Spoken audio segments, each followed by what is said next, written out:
Right, good afternoon, colleagues, and welcome to today's webinar hosted by the Centre for Sport Leadership at Multisport.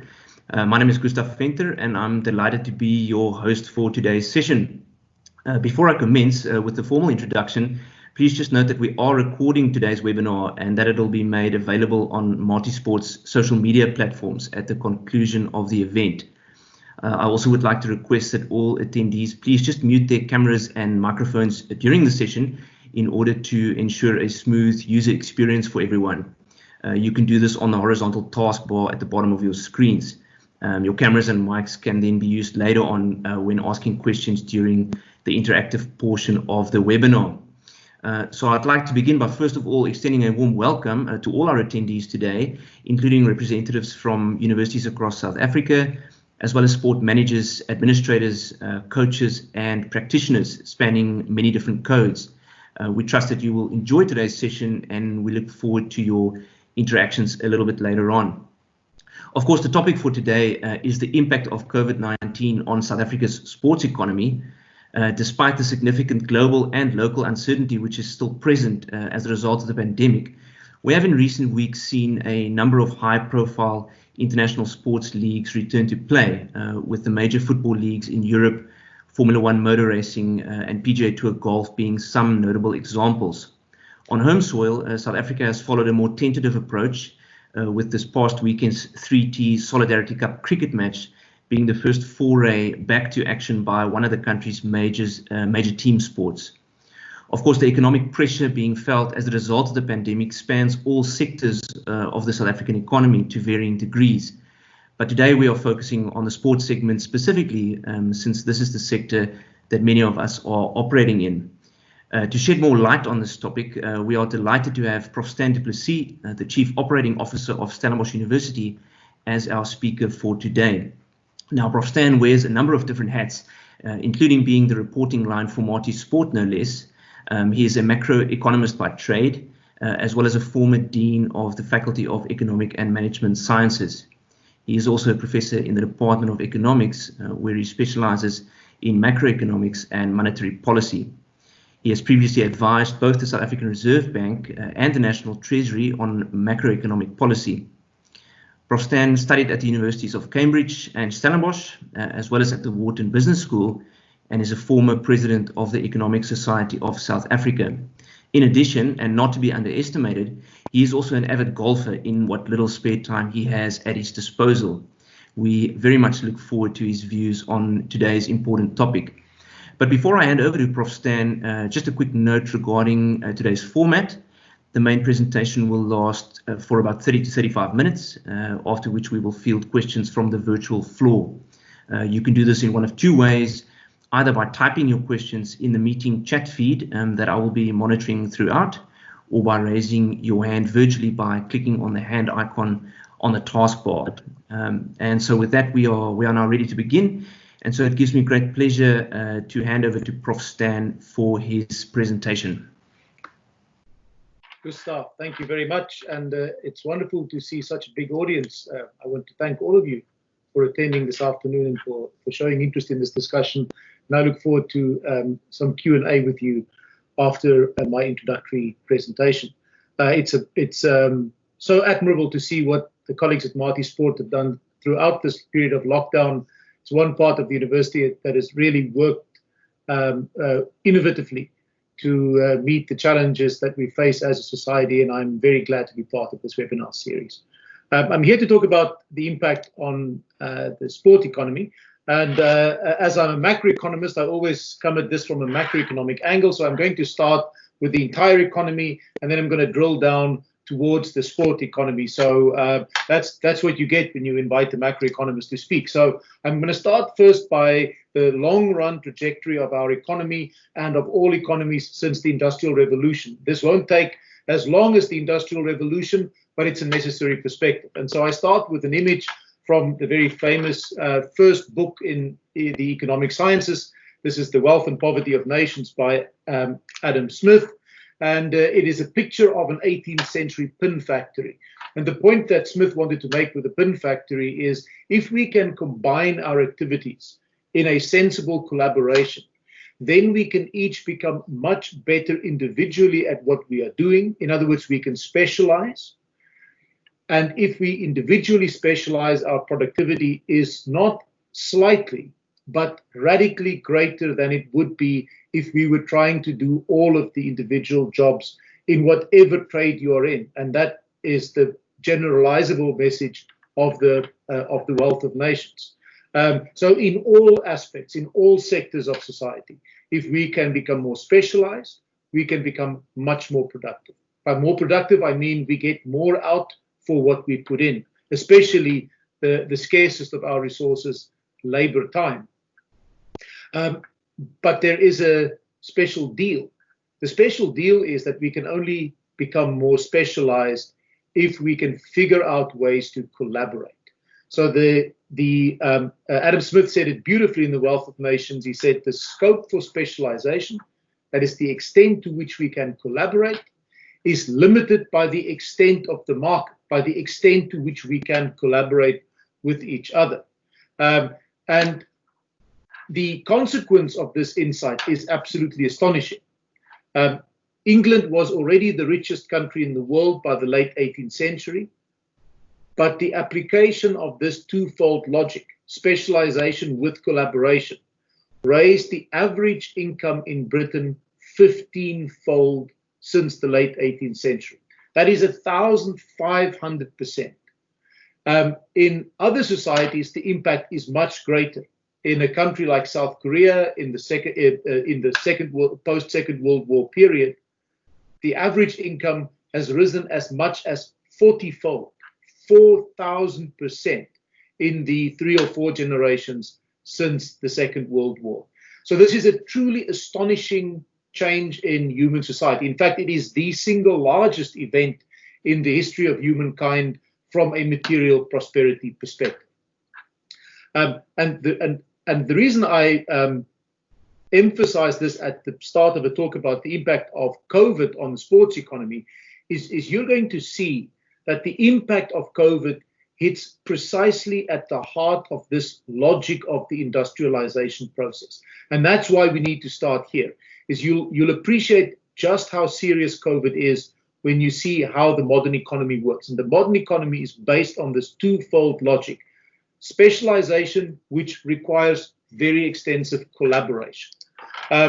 In the long run, then, the trajectory of the economy is determined by the productive capacity in the economy. We call that the aggregate supply side of the economy, which is a function of our factors of production: capital, labor, and technology, by which we mean the methods of production, the way we put the pin factory together.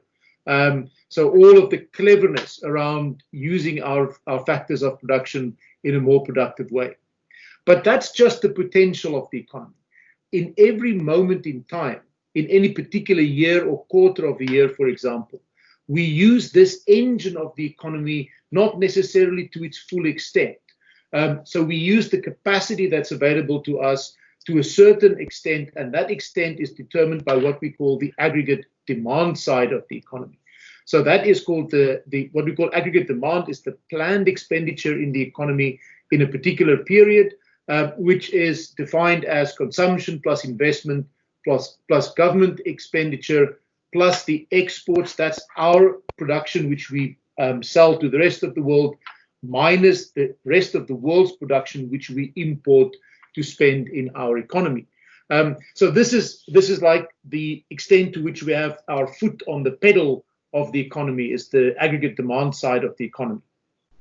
And I wanted to start with both of these concepts so that you can see what the impact of COVID is. What COVID does is it is a massive aggregate supply shock. And the reason it's a massive aggregate supply shock is it undermines our fundamental ability to collaborate in the economy. Not necessarily the virus, although the virus does that too, but it's our response to the virus. As you know, the way we've responded to the virus is first with social isolation, then by locking down, and lockdown means we place a regulatory barrier between our ability to collaborate with each other. So it is a complete shutdown of the potential output of the economy. Because we have placed this massive shock on the supply side of the economy, we also earn less. So our wages are compromised, our investment income is radically compromised, the wealth of our portfolios go down, and all of that means that on the basis of lower income, lower wealth, lower employment, we cut back on our expenditure, on our planned expenditure, which leads to a massive demand shock. So what we have here is we don't have either a demand or a supply shock. We have both. We have an unprecedented supply shock, and that leads to an unprecedented demand shock, both of which are by far the greatest shocks that our economy, and indeed any of the other economies since the Industrial Revolution, have ever faced. To give you a feel for why I say it is so big, let me show you a picture. So this picture is the annual GDP growth rate. So this is every dot here represents 1 year since the Second World War. So on the x-axis is the year-on-year change in the real value of our economy. So if we lie to the right of the vertical line, that means that's the 50% of years which had the higher growth rates. The other 50% with lower growth rates lie to the left of the vertical line that you see between my dots. And zero is over here. So if the dot lies to the left of zero, it means the economy is shrinking in those years. And you'll see that we actually had a few years since the Second World War in which our economy shrank. Let me just interrupt myself there. The reason I start with the Second World War is because that's when our national accounts start. So we don't have this data prior to 1946 in South Africa. So we've got a few very bad years, the worst of which was a year in which the economy shrank by 2%. The best year we ever had was a year in which the economy grew by 8%. So I just told you that the COVID shock is unprecedented in its size because it hits both the supply side and the demand side of the economy. And the impact of that, and this is now the projection by my colleagues at the Bureau for Economic Research, is that the projected income for the economy is the red dot that you see here for 2020. So the economy is projected to shrink by almost 10% from 2019 to 2020. It is with a factor of 5 the worst year that we will ever have had on record. So it is 5 times, it is a 5 times greater shrinkage of the economy compared to the previous worst year on economic record in South Africa. And I can tell you, colleagues, if you asked me at the start of the year to imagine what a bad year would look like in South Africa, I would never get to this number. It is a number so unimaginably large and adverse that I would simply never have guessed this, not in the 30 years that I've now spent working and studying the South African economy. Other countries are also doing very poorly, so it's not just us. So let me show you where there's France to the left of us. The entire Euro area will have a year almost as bad as us. The US, not quite as bad, but still extremely bad. And all the emerging market economies collectively will also be shrinking for the very first time on record. So these are typically fast-growing economies, especially, as you know, the fast-growing economies in East Asia. This is the first time on record that collectively all the emerging market economies will also be shrinking this year. And the impact on society is, of course, grave. The World Bank estimates that at least 100 million people are expected to fall into extreme poverty this year on account of this crisis. So that is the general picture. Now let me talk about the sports economy. And first we have to ask ourselves, how big is the sports economy within this large economy that we know will be shrinking something like 10% in real terms this year? And unfortunately, the answer is it's very difficult to know what the size of the sport economy is. We record the sport economy as a tertiary sector or a tertiary industry, or formally part of what we call personal services within the national accounts. But because the sport economy is so interwoven in the economy, it's actually quite difficult to untangle the precise contribution. Of course, we know some of the easy items that will be included when we talk about the sport economy. That's direct expenditure at events, by sponsors, media exposure, memberships, expenditure on equipment, on facilities, the impact on tourism and hospitality, and so on. So these we know. This is necessarily part of the sport economy. But that does not touch all of the ways in which the sport economy links to the economy. And so it's quite a difficult estimate to make. But I do want to emphasize the last few words on the slide is much of what I've listed here is labor intensive. So the sport economy is part of the service sector, but it is a labor intensive part of the service sector. And in an economy like ours, where employment and unemployment are some of the gravest social issues, that means it's a particularly sensitive part of our economy.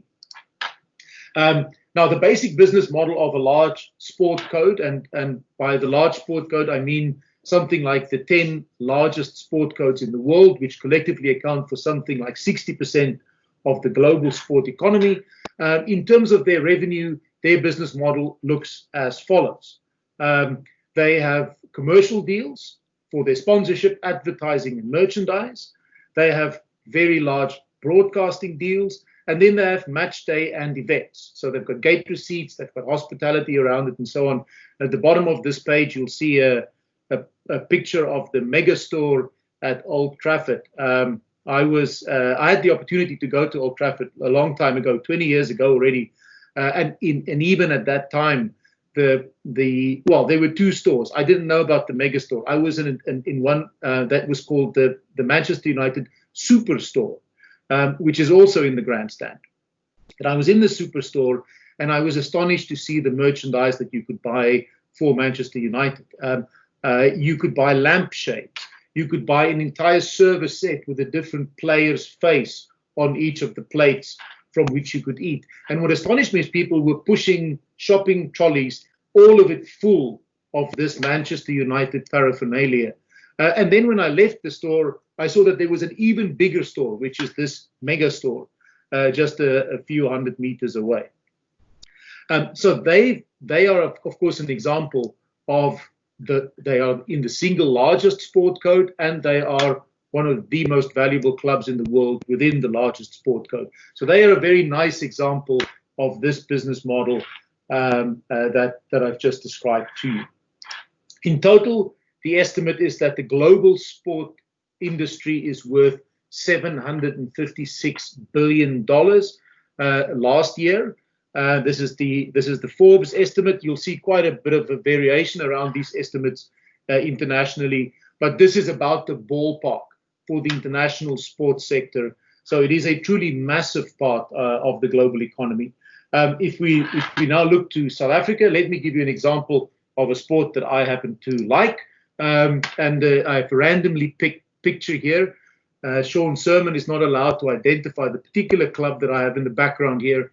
And you'll see this is the estimate by the South African Golf Association that annually in South Africa about 13.9 billion rand is spent at golf clubs. Golfers spend another 3.2 billion rand on golf equipment, of which I'm only responsible for about 10%. And then we have golf events for about 118 million. There's additionally golf tourism, very substantial golf tourism of about 330 million. And all of this supports 40,000 jobs within the South African economy. And in fact, the biggest part of that here in the Western Cape. If we look to the total sports sector in South Africa, well, let me first give you the comparison from the European Union. The European Union's estimate is that their sports sector is about 2.1% of the EU's GDP, which means that within Europe, sport is a bigger part of the economy than agriculture, fishery, and forestry combined. And it is employment intensive, as I mentioned to you. It's a labor intensive sector. Within our national accounts, it's not so clear. So we know that the sports sector is part of the 5.6% of GDP that's called personal services. Within that, it's part of cultural and sport activities, which is 26% of the 5.6%. But we don't know how the subdivision is between cultural and sport activities. So if we look to the PwC estimates, they think it's about 0.35% of GDP, but I've seen other estimates in our literature as high as 0.5% of GDP, which would mean something like 25 billion rand per year as the expenditure on sport. Now that's just the expenditure. That's not necessarily investment in the capital side, in stadia and sport facilities. This is the expenditure on sport within the national accounts. This is likely to be larger in the Western Cape.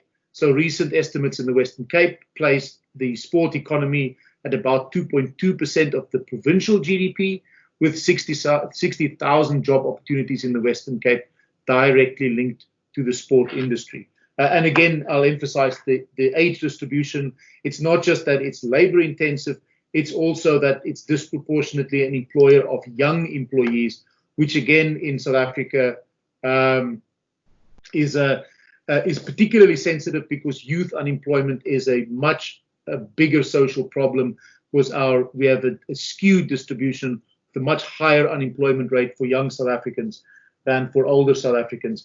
And especially in industries where you can get an opportunity for a first job, it is an especially important part of our economy. So now let me talk about the impact of COVID then. So I've spoken about the entire economy, the impact of COVID on the entire economy. I've spoken a little bit about how we determine the size of the sport economy. And so now let's look at what COVID does to the sport economy itself. And I want to start off by noting that it was comparatively easy to shut sport down. The real difficulty is to find ways to open sport up again. That's the tricky part. And as you would have seen in the course of the last 3 to 4 months, that our government is grappling with it, and it's not that they're unique in grappling with it. All around the world, governments are grappling with this question. Although Gustav has mentioned that some have moved a little bit more boldly than we have done to allow the reopening of sport activities. So let me go back to that business model that I mentioned to you. So, and we can see on this business model precisely how COVID hits the business model of a large sport code. Well, for the time that the sport is shut down, broadcasting is wiped out, at least the broadcasting of new events. Match days and events and the hospitality around it is wiped out.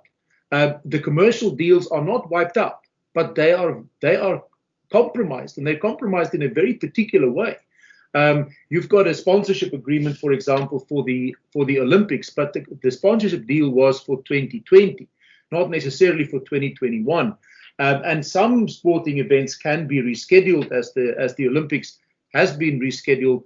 And by the way, the estimate is that the cost of rescheduling the Olympics by moving the 2020 Olympics to 2021 is in the order of £2 billion. So it is not a cheap shift in calendar time. Other events are very hard to move. We've seen the shift, for example, of some of the major tennis tournaments, but now they will be played very close together. So I believe the French Open and the US Open will now be played within 1 week of each other, or at least the one will start within a week of the other one finishing. And as you know, they're played on two very different surfaces. So we'll have to see how the players adjust to moving from a clay court to a hard court within 1 week. And that points out that even when you start to shift tournaments around in time, you still run into the fundamental constraint that our time is limited. We only have so many weeks in a particular year, and so there's a limit as to how much relocation you can do, practically speaking. And that brings real problems for the commercial deals if the commercial deals were tied to calendar years. And in fact, that's one of the lessons that we're going to learn this year, is when you make sponsorship agreements, perhaps you don't want to make the sponsorship agreement for 3 calendar years. Perhaps you want to make the sponsorship agreement for a particular set of outputs, rather than tying them to particular calendar time, because it might be necessary for us to make adjustments to that calendar time. The cost in the US, so an estimate of the cost in the US of this of the impact on the sport economy in the US, which is the largest country in terms of the value of the sports economy, is a loss of about 133 million US dollars per day for the time that sport is locked down within the US, and 1.3 million job losses in the US as a consequence. And I think you know that the US has a very flexible job market. So in the US, it's very easy for jobs to be lost. Of course, it also means that they get employed much more easily again when there's recovery. But the job losses are immediate, and they are extremely large within the US sport economy. If I now turn to South Africa, the SA Sports Confederation did a survey in May this year to survey sport codes about the impact on them, and 83.7% of our sport federations said that they could not survive for more than 6 months under lockdown. Now, that was in May. We're already 3 months down the line. So we are within 3 months of many of those federations failing. Now, it has to be said, this is all the sports federations. So most of these are small codes. They're not necessarily the biggest codes. Almost 90% said that government wasn't doing enough to provide support. And I think by support, you must read money. And that was very clear from the survey, is that what was required was not necessarily a change in regulation, but a provision of money. And I'll come back to that in a few slides. And then just more than a third indicated that an early return to play is a key priority. And I'm actually surprised by that. I'm surprised that that number was so low. It indicated to me that at least during May, many of the sport codes felt that somebody else must provide the solution, or at least provide the support. But simply allowing the sport code to function again is not going to be an adequate response. And perhaps we can talk about that during the Q&A. Within the broader South African economy, as I've already mentioned to you, the prediction is extremely adverse. We're going to see declines in consumption expenditure, on durable goods, 33%. The reason I mentioned this to you is something like, for example, golf clubs would be specified under durable goods consumption. So we see that prediction of a decline of 33%. Semi-durable goods, non-durable goods, that's where my golf balls are. Non-durable goods consumption, not down so much. The reason for that is that you have to keep reloading. But our expenditure on services forecast to be down 10%. And much of the sports sector falls within that service sector in the economy. And so you're going to see that the number 10% is a good first order estimate of what we think the economic cost will be on the sports economy within South Africa. We've seen the business confidence index at its very lowest point in the history of the business confidence. This is the BER-RMB Business Confidence Index, based on a survey of South African businesses on a quarterly basis. And we've seen the most adverse decline in the business confidence index ever. This confidence index runs from a scale from 0 to 100, where the line 50 divides an expanding economy above 50 from a contracting economy below 50. And I can tell you, I never thought that this index could go as low as 5, which is the current reading of the index, which is twice as low and a bit more than during the immediate aftermath of the Rubicon speech in 1985, when our economy was shut out from the world economy. Our external loans collapsed, and we were placed in a state of emergency. So it's even considerably worse than during the end of 1985, which we previously thought was the worst moment for our economy. On the investment side, we're also seeing very large declines. And I mentioned this because some of this investment expenditure would have gone to infrastructure for sport facilities. And we can now expect that much of that will be under pressure as well. So to summarize that section, I think the conservative minimum estimate is that we're going to see at least a 3 billion rand decline in the South African sports sector from 2020 to 2021. But it is an underestimate of the negative impact because that number is just the flow of expenditure. It doesn't take into account the likely closure of clubs, of franchises, of other facilities who simply don't have the cash flow to make it to the end of this year. So that, and those are very slow problems to turn around. So those clubs don't revive very quickly. They might never revive.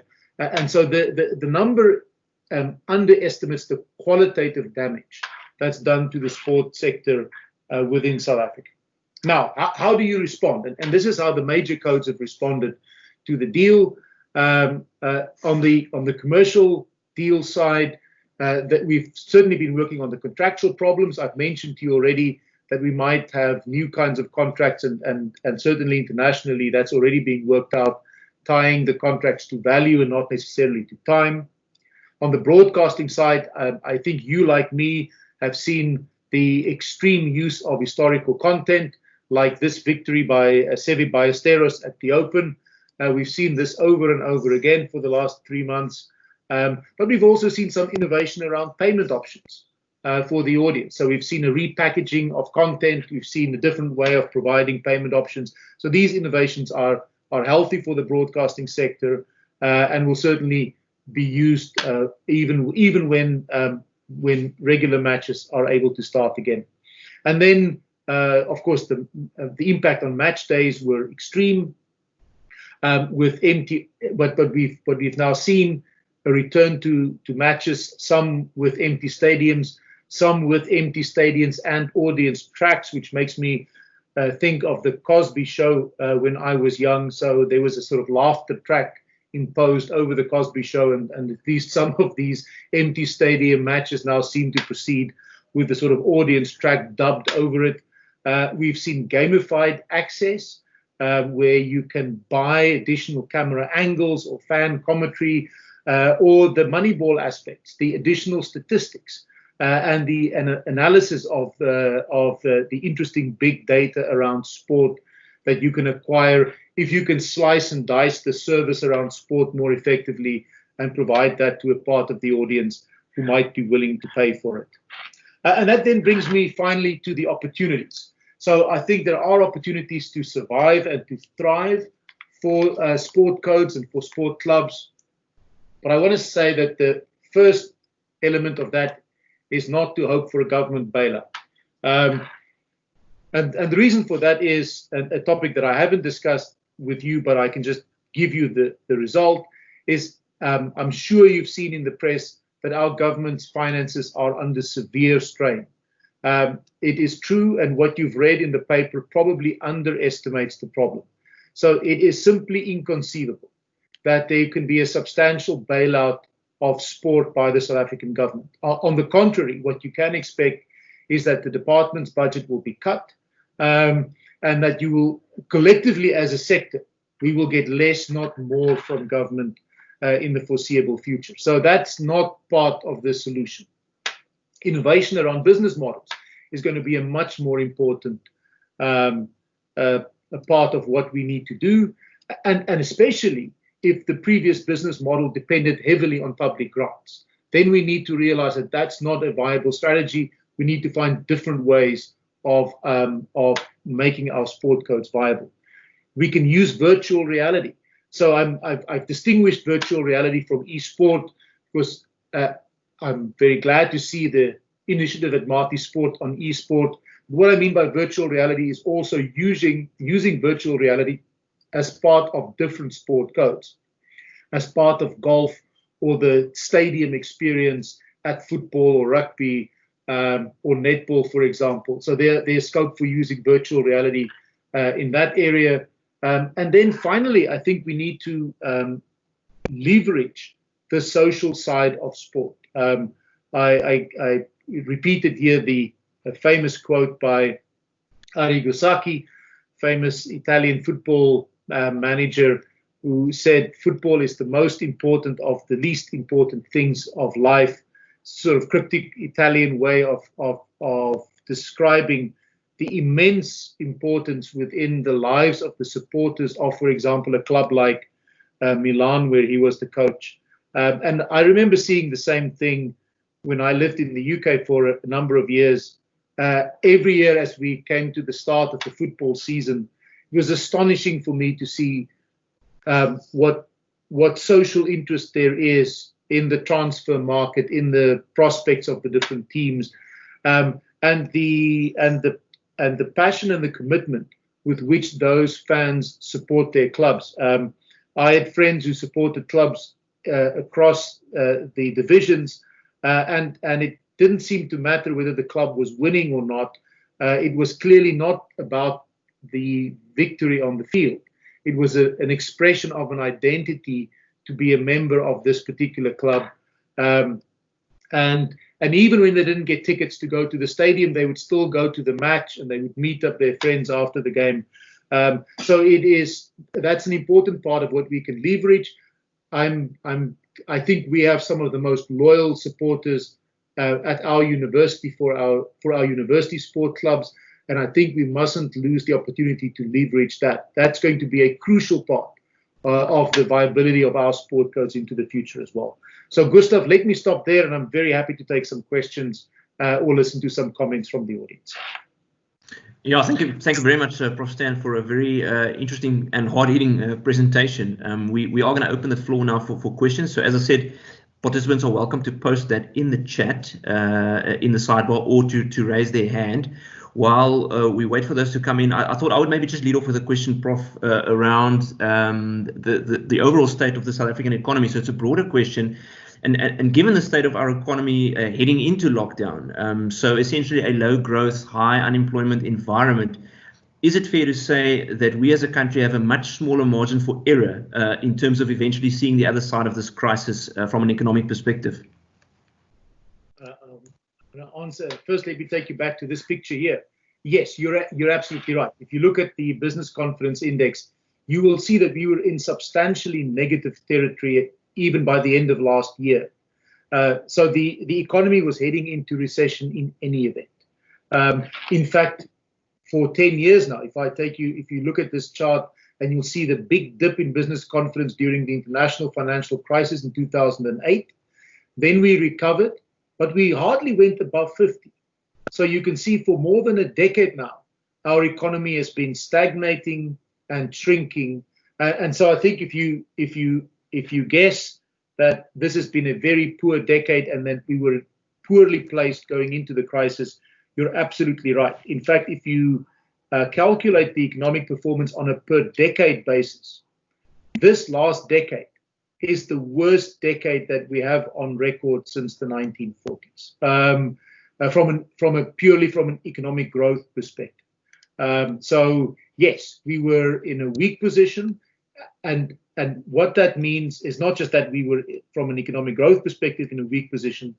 Our government's finances also, and you haven't seen a chart from me on that, our government finances also was in a very precarious position, and that means that neither the economy would provide momentum to support us during this crisis, nor is government in a position to step in to provide the kind of stimulus that you would have seen reported this morning in the news. The European Union just announced a very large bailout package collectively for the European Union. That's the kind of intervention that we can't do because of the way we entered the crisis. 100%. I've got a question lined up from Kelvin. So Kelvin, you can go ahead and ask that. Thank you very much, Gustav. Professor du Plessis, thank you very much. A very informative presentation. I think as someone in the sports industry, one of the things that's most alarming to me is who is taking responsibility for driving the sort of get back to sport strategy for the country, and where do you believe that should be? And I think one of the things you pointed out so interesting in this is just the number of young people that are employed in the sector, for example, and obviously from universities, there seems to be a lot going on at a federation level looking at getting the highest levels of sport back to work. But I mean, the number of students, for example, at Stellenbosch University that are probably employed and getting them with their way through university by coaching sport or in other tasks would be quite an interesting number. Where do you believe this should be doing? Where do you think this should be sitting, and who should be taking responsibility for this plan? Because it seems to be evident that it's not happening in the sports sector. Calvin, it should happen at a number of different levels because the world of sport isn't one world. The Chess Federation and SARU are really worlds apart. But there's no doubt that at the national level, we need to expect leadership from the minister. That's absolutely clear. If we go lower, then we should get leadership from each of our national code federations. In fact, they have no reason to exist if they can't provide. That's why we collectively our interests.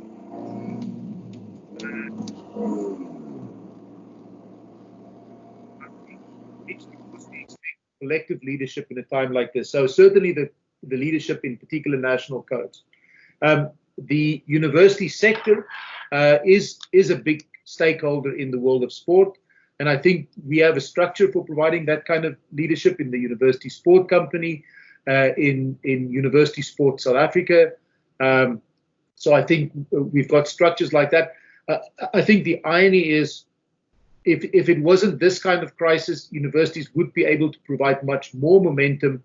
But we've also been shut down for reasons to do with higher education. So university students have been sent home, and our campuses can't function as they normally would function, which is where much of our sport activity would typically occur. So it's an ironic twist that we can't play the role that we would normally play. And then I think the last group of stakeholders I would like to mention to you is provincial and local government.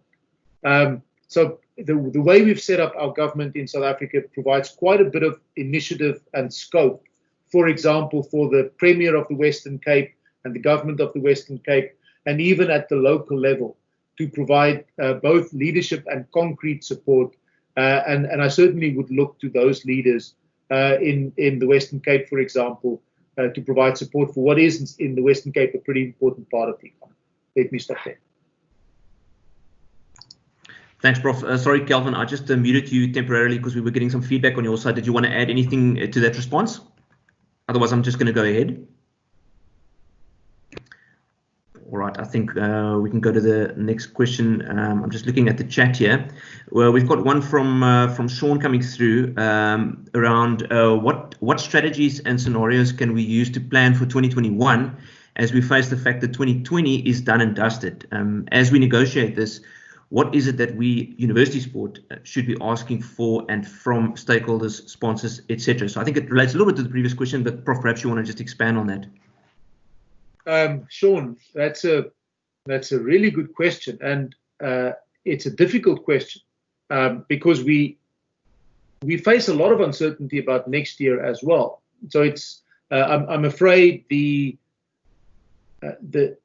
unfolding news that we get as we understand this virus better, none of that suggests that we will pass through this moment very quickly. The likelihood that any particular country will gain large, what used to be called herd immunity against the virus now seems pretty remote. It seems like it's not that kind of virus, that you get temporary immunity even if you get infected, but then 2 or 3 months down the line, those antibodies have to a great degree diminished. And so that there is the possibility of getting this virus again, even in a comparatively short period of time. So that means the fundamental solution must lie ultimately in an efficient vaccine, and to get an efficient vaccine will take time. It might not take as long as the 18 months that we heard initially, but it's not going to be within this year. You heard the Minister of Higher Education in the news this morning suggesting that university academic programs will only start by March next year. Now, we happen to not agree with him on that. We are intending to start pretty much at the beginning of February next year, but the fact that he said it gives you an indication of the uncertainty with which we work, and that unfortunately that means that the university sport codes will have to work with the same uncertainty. Much like I did when we had the Institutional Committee for Business Continuity this morning, where we discussed our scenarios for the academic program for next year. you within sport management will have to work with the same kind of scenarios. You will have to have a scenario in which you say, what will happen if we can start in the normal academic, or if the academic calendar can start in the beginning of February. But you will have to think now about what you will do, for example, with match schedules, if the universities can only start during March or the end of March. So I'm afraid the answer is the strategy you need to use is, as you say, a scenario-based one, and those need to be real scenarios. So it's not much use to say let's have a beginning of February and then a second week of February start. The relevant stress test for your plans for next year is a substantially different scenario. Even if the March start is unlikely at this point, I would encourage you to start thinking about it and preparing your stakeholders for that possibility as well. But let me stop there. Prof. Yeah. Sorry, did someone want to go ahead there? No, please go ahead. Prof, there's a question from Emil via email referring to South Africa and Africa having recently sat with a demand problem rather than a supply problem. He's referring specifically to sports attendances. Now, the question is, would the bundling and condensing of leagues and competition result in further compounding the revenue erosion through reduced rights fees, hospitality, and attendance as a result? Let me just say for a start, I like the way that Emil uses the concepts there. So it's a great question. I love that. And I think he is right. I think we were stronger on the supply side than the demand side going into the crisis. Emil, it's not obvious that bundling and condensing leads to revenue erosion. It depends very much on the quality of the product that arises from that rethinking or revisioning of the leagues and the competitions. So it depends on how well it's done. It's possible to combine two weak leagues into a much stronger league that will be revenue enhancing. So it's not a given that it's revenue eroding. It depends very much on how it's done, and the same goes for the hospitality and the attendance. One thing that we have seen is that hospitality and attendance is very much a feature of the success of the competition. So a struggling league bleeds attendance slowly over time. But if you can invigorate the competition and it starts to attract not just media attention but feet through the door, then that becomes a self-sustaining cycle as well. So it's not perhaps quite as discouraging as you see it. Let me stop there. Sean, did you have your hand up again, or was that a mistake?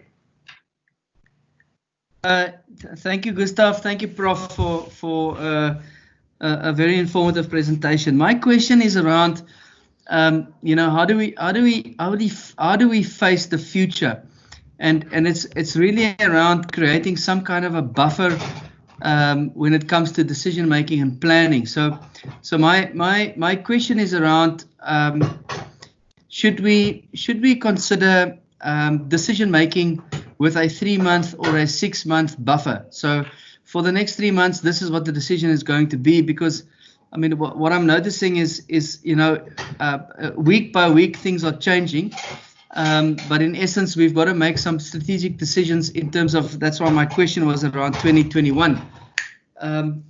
And so what could be some kind of a strategy that we say, all right, for the next within the 3-month buffer, this is what the decision will be, and that's how we're going to handle sport, and those are the decisions we're going to make. Or do we make it 6 months? Could that be a possible approach? Sean, I think you're right to say that you will have to plan over a longer horizon. Specifically, what I have in mind with the longer horizon is you need to stress test the decision that you're taking for the next 3 months against the longer run consequences. So it's the discipline that the financial sector learned during the international financial crisis 10 years ago. It was no good to look at the balance sheet of the bank to say, well, I think the bank is fine as we sit here. What we needed to ask is, if we threw a massive shock at the capital markets, would this balance sheet still be fine in 6 months' time? That was the kind of question that they had to learn to ask in the financial sector. And we've now kind of developed the methodologies for them over the course of the last 10 years to ask that kind of question. And so that is the kind of thinking that we're going to have to learn across society, is to say, we've got our plans for next year or for the end of this year. And if we face a zero attendance season next year, how robust is this plan? So if this plan absolutely depends on full stadia next year, it probably is not a very robust plan in the environment in which we currently live. And so the only way that you can make your plan work is by assuming something that it doesn't have to be likely not to happen, but it needs to be likely enough that it can't happen for you to be concerned about that. So you have to ask yourself, how big is the chance that you can take? So if there's a 50-50 chance of the competition going bankrupt next year, that's a bad deal to make. But even if it's a 15% chance, that's already a very risky exercise for you to take.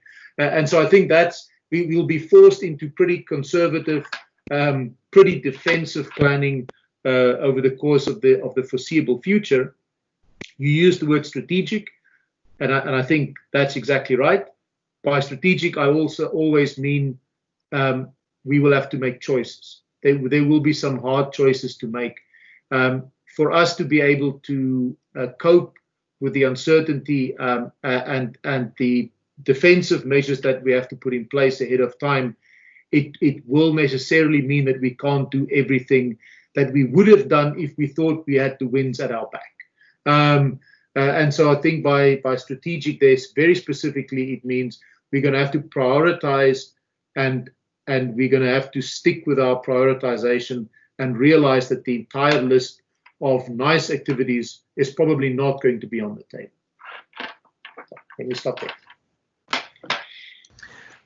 Prof, I'd like to ask you another question, sort of a contrast that while the immediate short-term focus is obviously on return to play and getting sport actually up and running again, the question is more around the sort of more medium, longer-term effects and whether a possible greater danger is not some of the indirect effects, such as the potential withdrawals of sponsorship as companies in other sectors start to feel the economic pressure within their own non-sport related environments. I mean, sports properties are obviously competing essentially for a finite sports sponsorship pie, but that pie itself is actually possibly being eroded to great detriment in the medium term.